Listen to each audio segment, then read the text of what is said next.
আজকের যে শিরোনাম, এই শিরোনামটি আপনাদের যেকোনো মানুষের কাছে খুব আশ্চর্য বলে মনে হবে। ডক্টর মোহাম্মদ ইউনূস এখন ক্ষমতাতে নেই। তিনি ক্ষমতা হস্তান্তর করেছেন। বাংলাদেশে তারেক রহমান সাহেবের শাসন চলছে। সংসদীয় গণতন্ত্র শুরু হয়েছে।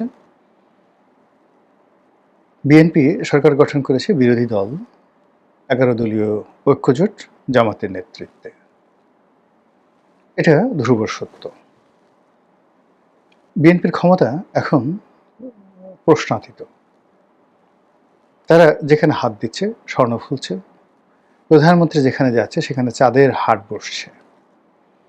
তিনি হাত নাড়ালে মানুষ হেসে দেয়। তিনি কারো দিকে তাকালে সেখানে আনন্দের বন্যা বয়ে যায়। তিনি গাড়ির গ্লাস নামালে বর্ষার আতর গোলাপের সুবাস আমাদের সমাজে ছড়িয়ে পড়ে। তিনি যা কিছু করছেন সবই শিরোনাম, হাঁটছেন সংবাদ শিরোনাম। তার কন্যাকে নিয়ে কোথায় যাচ্ছেন, তার কন্যা খেলা দেখতে যাচ্ছেন, তার স্ত্রী দেশের বাইরে যাচ্ছেন, কবর জিয়ারত করতে যাচ্ছেন, এগুলো সব এখন সংবাদ শিরোনাম।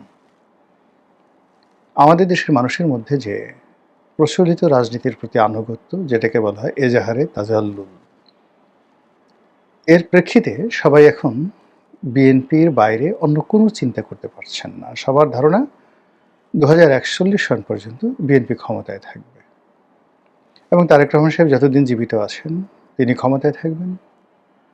তাহলে তার বয়স যদি এখন ৬২ বছর হয়, তাহলে ১০০ বছর যদি তার হায়াত আল্লাহ থাকেন, তাহলে আরও ৩৮ বছর তিনি প্রধানমন্ত্রী থাকবেন।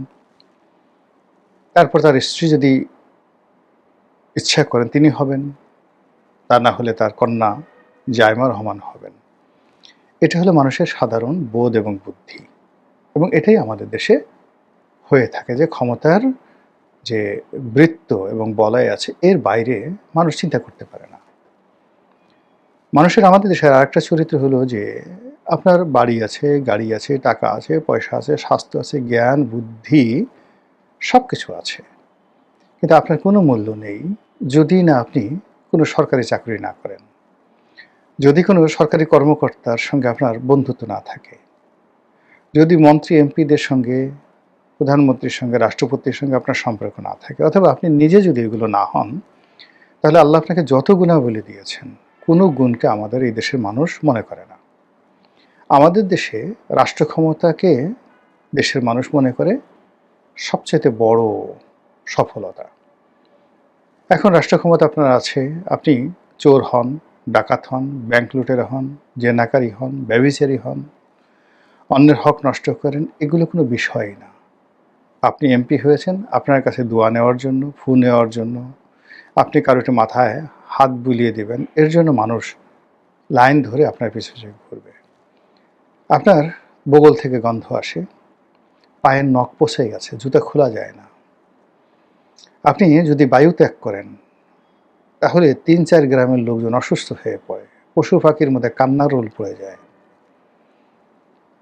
তারপর আপনি দাঁত মাজেন না, ৪ দিন, ৫ দিন, ১০ দিন দাঁত মাজেন না, মুখের গন্ধে মানে কি বলবো, আশেপাশে মানে মশামাছি পর্যন্ত দূরে চলে যায়। হলুদ হয়ে গেছে আপনার দাঁত, আপনার জিহ্বা যদি একটু আপনি বের করেন, সাদা ১ ইঞ্চির মতো আপনার দুধের সরের মতো জিহ্বার উপর ময়লা পড়েছে। তারপরেও আপনি খেতে বসছেন, আপনি একটু মাংস খেলেন, ওখান থেকে একটা কামড় দিয়ে হাড্ডির একটা অংশ আশেপাশের একজন কাউকে দিলেন, সে তখন বলবে জীবনে এর সাথে আর কোনো প্রাপ্তি নেই। খাবার টেবিলে পোলাও কুরমা খেতে বসছেন আর আপনি একের পর এক বায়ু ত্যাগ করছেন, আশেপাশের লোকজন বলবে আহা, জীবনে এত আতর, গোলাপ, scent, perfume, the perfume of Paris জীবনে দেখেছি, হুজুরের বায়ুর মতো এত আরামদায়ক বায়ু আর কেউ নেই। এই হলো রাজনীতিকে কেন্দ্র করে, রাজনৈতিক ক্ষমতাকে কেন্দ্র করে আমাদের আধিক্ষেত্তা। আমরা ক্ষমতাধরদের কাছে সব বিসর্জন দিই, নিজের ইজ্জত, আব্রু, পরিবার, পরিজন, এমনকি অনেকে নিজের স্ত্রী কন্যাকে ক্ষমতাধরদের প্রমোদ বালিকা রূপে তাদের বিছানায় পৌঁছে দিয়ে বাইরে আবার পাহারাদার হিসেবে বসে থাকে, যেন কেউ হুজুরকে ডিস্টার্ব না করে। তো এই ক্ষমতা, এই কারণে মানুষ ক্ষমতায় যেতে চায়, এই কারণে মানুষ ক্ষমতা ছাড়তে চায় না, এই কারণে মানুষ ক্ষমতাকে নিয়ে স্বপ্ন দেখে, আর এটা নিয়ে মানুষ অনার সৃষ্টি হয়। অথচ পৃথিবীর ইতিহাসে সবচেয়ে হাজার হাজার বছর ইতিহাসে সমাজ তখনই সভ্য হয়েছে যখন যে সমাজে দার্শনিকদেরকে, জ্ঞানী গুণীদেরকে সবচেয়ে বেশি মূল্যায়ন করা হয়েছে, ব্রাহ্মণরা যেখানে শ্রেষ্ঠতর হয়েছে, কবি সাহিত্যিকরা, জ্ঞানী গুণীরা যেখানে শ্রেষ্ঠতর হয়েছে, অলি আল্লাহ গাউস কুতুবরা যেখানে শ্রেষ্ঠতর হয়েছে, ওই সমাজ, ওই রাষ্ট্র, ওই দেশ, ওই কাল ইতিহাসে অমরত্ব লাভ করেছে। আর আমি যে কাহিনী বললাম, এই কাহিনী যেখানে আছে সেখানে উগান্ডা হবে, বুরুন্ডি হবে, আমাজনের জঙ্গল হবে, সাহারার মরুভূমির সেই যে অসভ্যতামি, সেই রাজ্যে শুরু হয়ে যাবে। আমাদের দেশে যেন এই ঘটনাগুলো না হয়, এই জন্য আল্লাহর কাছে পানাহা চাই। যেটা বলছিলাম, ডক্টর মোহাম্মদ ইউনূস ক্ষমতা ছেড়ে চলে গেছেন, কিন্তু তার আচার আচরণ দেখে মনে হচ্ছে তিনি আবার ক্ষমতা আসতে চান।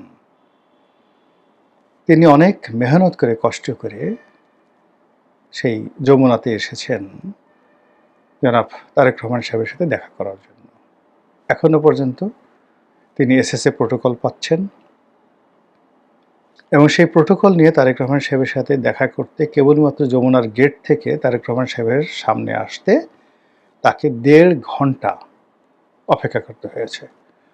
88 বছরের মানুষ, একজন মানুষ কতটা ক্ষমতা লোভী হলে, কতটা ক্ষমতাকে ভালোবাসলে, ক্ষমতার সঙ্গে অ্যাটাচড থাকার যদি ইচ্ছা থাকে, তাহলে কোন পর্যায়ে হলে একটা মানুষ এই কষ্ট করতে পারে? কই আমরা তো গেলাম না, আগ্রহী হলো না, আমাদের কি কোনো ক্ষতি হয়েছে? হয়তো ক্ষমতা হবে না কোনো দিন, কিন্তু আমাদের মধ্যে এরকম তো হাজার হাজার মানুষ আছে যাদের রাজার কাছে যাওয়ার, মন্ত্রীদের কাছে যাওয়ার, এমপিদের কাছে যাওয়ার, অথবা রাজা মন্ত্রী এমপিদেরকে দাওয়াত করে নিজেদের বাড়িতে তাদেরকে আনার শক্তি আছে, সামর্থ্য আছে, ক্ষমতা আছে এবং অবস্থান আছে। কিন্তু কই, তারা তো এই কাজগুলো করছে না। কিন্তু ইউনূস সাহেব কেন এই কাজগুলো করছেন? ইট মিনস স্টিল তার এই ক্ষমতা ফিরে আসার আশা আকাঙ্ক্ষা আছে। আমি আস্তে আস্তে যাচ্ছি। 2 নম্বর হলো, সে পার্লামেন্টে গেছেন, দর্শক সারিতে বসছেন।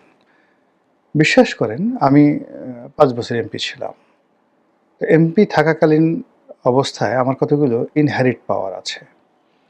যেমন সংসদের লাইব্রেরিটা আমি ব্যবহার করতে পারি, সংসদের যে একটা ক্লাব আছে সেই ক্লাবের আমি আজীবন সদস্য। ওখানে ব্যায়াম করা যায়, খাওয়া যায়, রেস্টুরেন্ট আছে, সব কিছু আছে। এরপর সংসদ সদস্য, সাবেক সংসদ সদস্য হিসেবে সারা দেশে সার্কিট হাউসগুলো ব্যবহার করার আইনগত আমার অধিকার আছে। আমি তো একদিনের জন্য কোনোদিন সংসদে যাইনি। এমনকি আমার বন্ধুবান্ধব যারা সংসদ সদস্য, সাবেক সংসদ সদস্য বা বর্তমান সংসদ সদস্য রূপে ওই সংসদের ভিতরে বিয়ের অনুষ্ঠান আয়োজন করেছে, আমি সেই বিয়ের অনুষ্ঠান পর্যন্ত যাইনি। আমার তো, আমি ওদিকে তাকাইও না, আমি কোনোদিন মানে ওখানে চটপটি খাওয়ার জন্য যাই না। কি হয় বলেন তো? কিন্তু তাকে এই সংসদ অধিবেশনে আসতে হয়েছে। তিনি যেখানে কয়দিন আগে তার কাছে গিয়ে সব রাজনৈতিক দলগুলো হুমড়ি খেয়ে পড়তো, আর তিনি এখন দর্শক সারিতে বসে সংসদ অধিবেশন তাকে দেখতে হচ্ছে। তার বয়স এখন প্রায় 90 বছর। এই 90 বছর মানুষে কী করে? আল্লাহ বিল্লাহ করে, জিকির করে, আজকার করে, পরকালের কথা চিন্তা করে, নিজের অপরাধের কথা চিন্তা করে, বিনয়ী হয়।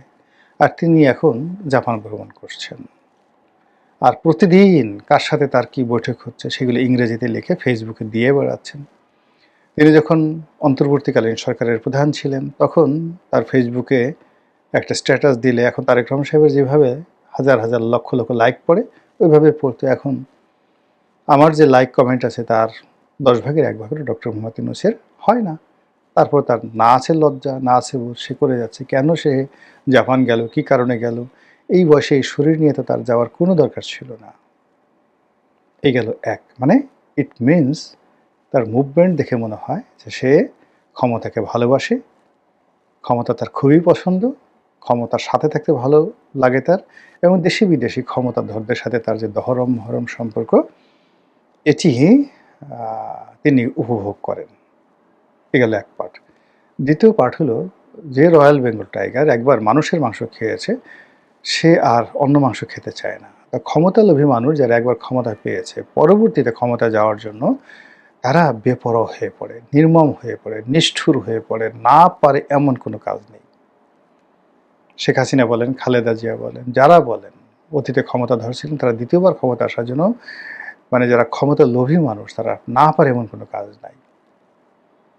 মানে এটা ক্ষমতার যে আকর্ষণ, টাকা, সেক্স মানে যৌন মিলন, অন্য যে কোনো জিনিসের চাইতে, পার্থিব যে কোনো জিনিসের চাইতে এটা সুতীব্র আকর্ষণ, ক্ষমতার আকর্ষণ।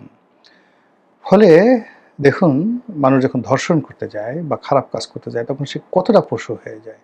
ক্ষমতা লাভ করতে গিয়েও মানুষ পশু হতে পারে, যদি তার সেই লোভটা থাকে। এখন অন্য পর্যায়ে আসি। তিনি যে ক্ষমতায় এসেছিলেন, সবাই বলে যে এখানে আমেরিকার একটা ব্লেসিং ছিল, আর সেই আমেরিকান ব্লেসিংটা ছিল ডিপ স্টেট পলিসির আন্ডারে। সেই ডিপ স্টেট পলিসিতে কী কী হয়েছে, স্নাইপার রাইফেল কিভাবে গর্জন করেছে, কিভাবে পুলিশ হত্যা হয়েছে, কিভাবে ঢাকা শহরে রক্তের বন্যা বয়ে গেছে, এটা মোরাল্লাস আমরা সবাই জানি। আচ্ছা, সেই ডিপ স্টেট কি বন্ধ হয়েছে? ডিপ স্টেটের সঙ্গে যারা জড়িত ছিল, হাজার হাজার ক্যাডার, হাজার হাজার অস্ত্র, গোলা বারুদ, হাজার হাজার কোটি টাকার লেনদেন, এই কাজ কি বন্ধ হয়েছে? কারা কারা এর সাথে জড়িত আমরা কি জানি? জানি না। ফলে মানে এই যে এখন ক্ষমতার একটা পট পরিবর্তন হয়েছে, ইউনূস সাহেব চলে গেছেন, তারেক রহমান সাহেব আসছেন, এটা ডিপ স্টেটের যারা লোকজন, তারা মনে করেন যে এটা একটা সাময়িক বিরতি, একটা মানে অসমাপ্ত রেভলিউশন, অসমাপ্ত বিপ্লব, এটাকে সমাপ্ত করতে হবে। আর তারই ধারাবাহিকতা আসিফ মাহমুদ সজীব ভুঁইয়া, তিনি আবার সামনের সারিতে নিয়ে আসছেন, লাইমলাইটে নিয়ে আসছেন সেই যাকে বলা হয় ডিপ স্টেটের কারসাজি, ডিপ স্টেটের তথ্যপাত্য। আবার অন্যদিকে বর্তমান সরকার, তারাও সেই এই যে আগের 11 যাদের কারণে তারা ক্ষমতাচ্যুত হয়েছিল, সেটাকে আবার সামনে নিয়ে আসছে, যেন দ্বিতীয় একটা 11 বাংলাদেশে না ঘটতে পারে। মানে সরকারও ভয়ের মধ্যে আছে। আর যারা ক্ষমতা হারিয়েছে, তারাও ঠিক সেই ডিপ স্টেট, সেই সুদিন, সেই পোলাও কুরমা, কালিয়া কুপ্তা, বিরিয়ানি, সরকারি যে দাপট, এগুলো ভুলতে পারছেন না। এরই ধারাবাহিকতায় পর্দার আড়ালে অনেক কিছু হচ্ছে, চারিদিকে ফুসফাস, ছোট ছোট সমস্যা বড় আকার ধারণ করছে। তেল নিয়ে তেলেস্মাতি হচ্ছে, বিভিন্ন নিয়োগ নিয়ে, বদলে নিয়ে, দপ্তর বন্টন নিয়ে প্রতিদিন তেলেস্মাতি হচ্ছে। আর এর মধ্যে যদি ডক্টর মোহাম্মদ ইউনূসের আবার ক্ষমতা আসার খায়েশ হয়, আবার সুযোগ হয়, সেটা প্রত্যক্ষভাবে হোক কিংবা পরোক্ষভাবে হোক, এটা কি খুবই অযৌক্তিক বা অসম্ভব বিষয়? বা ইতিপূর্বে কি এই ধরনের ঘটনা ঘটেনি? ইতিহাসে একটু খোঁজ নিয়ে আসেন। মহান আল্লাহ আমাদের সবাইকে হেদায়েত দান করুন এবং হেফাজত করুন। আসসালামু আলাইকুম ওয়া রাহমাতুল্লাহি ওয়া বারাকাতুহু।